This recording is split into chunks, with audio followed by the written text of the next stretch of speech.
একটা মেয়ে বিয়ের পরে কান্না করে কেন জানো? সেদিন সে প্রথম বাড়ি হারা হয়। এরপর হয় বাপের বাড়ি আর শ্বশুর বাড়ি বা পরের বাড়ি, নিজের কোনো বাড়ি কিন্তু তার আর হয় না। হ্যালো সবাইকে। এইভাবেই কিন্তু একটা মেয়ের জীবন ধীরে ধীরে বদলে যায়, কিভাবে বদলায় সেটা সেও যায় না, তবে বিয়ের পরের জীবনটা একেবারে অন্যরকম। সকাল সকাল উঠে আগে পাখির খাঁচা পরিষ্কার করে দিয়েছি, কারণ পরিষ্কার খাঁচা দেখলে পাখিদের মনও ভালো থাকে, তার সাথে আমার মনও অনেক ফ্রেশ থাকে। আর সকাল সকাল পাখিদের ডাক শুনে সকালটা শুরু হলে এমনিতেই দিনটা অনেক ভালো কাটে। এইদিকে সকালবেলা একটা মিষ্টি রোদ উঠেছে, মিষ্টি রোদে আমার মানি প্লান্ট গাছটা কত সুন্দর বড় হয়ে গেছে। ওই যে সেই দিন লাগিয়েছি, কিন্তু এর ভিতরে অনেক সুন্দর ভালো গ্রোথ হয়েছে।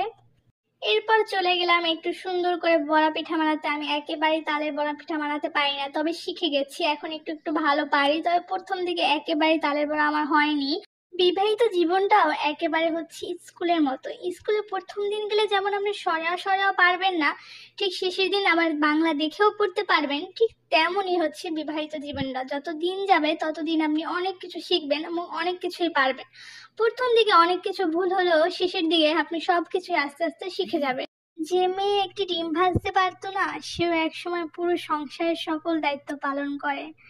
আসলে বিয়ের পরে একটা মেয়ের জীবন অনেক পাল্টে যায়।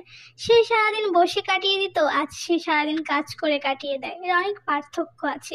বিয়ের আগের জীবন এবং বিয়ের পরের জীবনে রয়েছে আকাশ পাতাল পার্থক্য। এই জীবনে সবাইকে ভালো